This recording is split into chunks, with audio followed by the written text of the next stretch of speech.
Kia ora, alle sammen. Hello everyone, Erica here, and welcome back to another spoiler-free Valheim quick look video.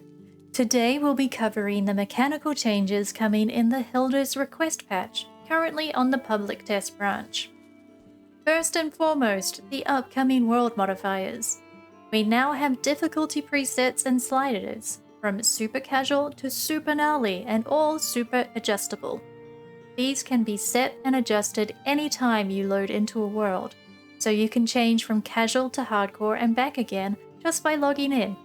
If you're hosting friends, you'll be the one setting the modifiers that everyone abides by. The hammer mode allows you to build any item for no cost once you have discovered the crafting recipe for it. Be aware though that this applies only to build items, not anything crafted at workstations or from your inventory menu. You can build a base for free, but not a knife, for example. And it's also important to note that deconstructing items in hammer mode does not return materials. This includes build menu items found in the wild, pre-existing structures, stools and tables in the Black Forest, that kind of thing. I know some folks aren't happy about the easier options, but this isn't a ranked game. You're only playing against yourself and for yourself, so play how you like. I can definitely see the casual mode coming in handy for a hardcore player who wants to host a visitor to look around their hard-won base, for example. And the hammer mode is great for prototyping builds. If you've been playing the game for a while, there's a good chance that you can recite the intro sequence by heart. Now you can skip it from the pause menu when loading a new character into a world. Side effects of this can include arriving before dawn of day 1 on a fresh world, and your map won't have the full usual flight path. Time passing and flying in both begin from the roll of the intro, so you're cutting those out as well. Not a big deal, just something I found a little interesting. The 20-meter radius of workbenches now extends 4 meters with every upgrade, which is not a change I ever expected, but is very useful. The range is now also an infinite cylinder rather than a finite sphere, which makes building at heights a lot easier. Nice!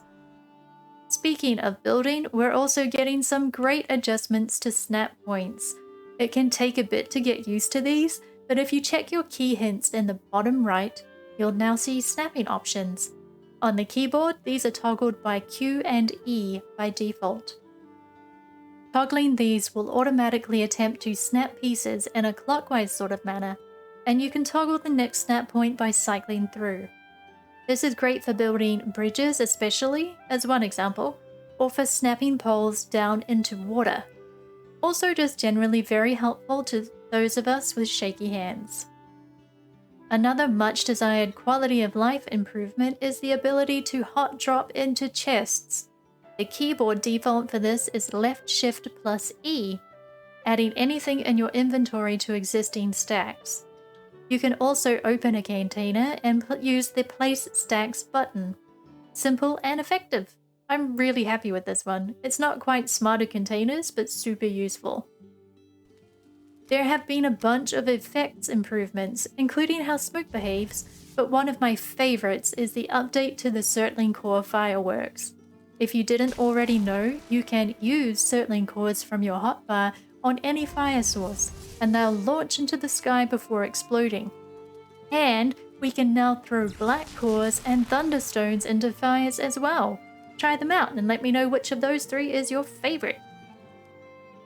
If, like me, you always worry you're missing a message in multiplayer when someone else pings the map and chat opens, worry no longer. Pinging the map won't interact with the chat box anymore. Having God mode enabled no longer makes you totally immune to damage, you just don't drop below 1 HP. This is really helpful for testing enemy attack strengths and such, since now we can see how much they're hitting for very easily, even though it doesn't affect the function of God mode at all. Finally, and arguably most importantly, Lisa and Jonathan have been hard at work ensuring our luscious locks are no longer hidden beneath our helmets.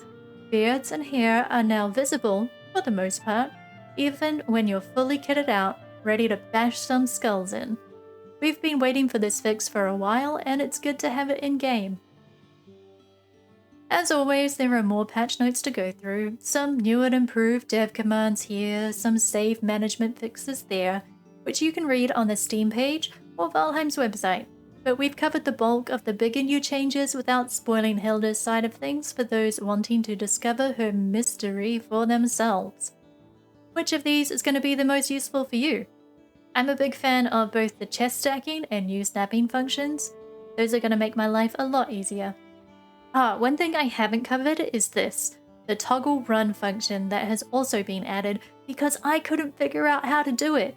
If you know, please tell me for the sake of my poor crummy handies. I'd greatly appreciate it. For now though, we'll leave this here. Those of you in the public test, have fun and remember to report bugs as concisely as you can. For those of you waiting until it hits main branch, I hope you have fun with it once it does. In the meantime, remember to stretch, hydrate, and unclench your jaw. Be patient and kind. See you next time. Kite!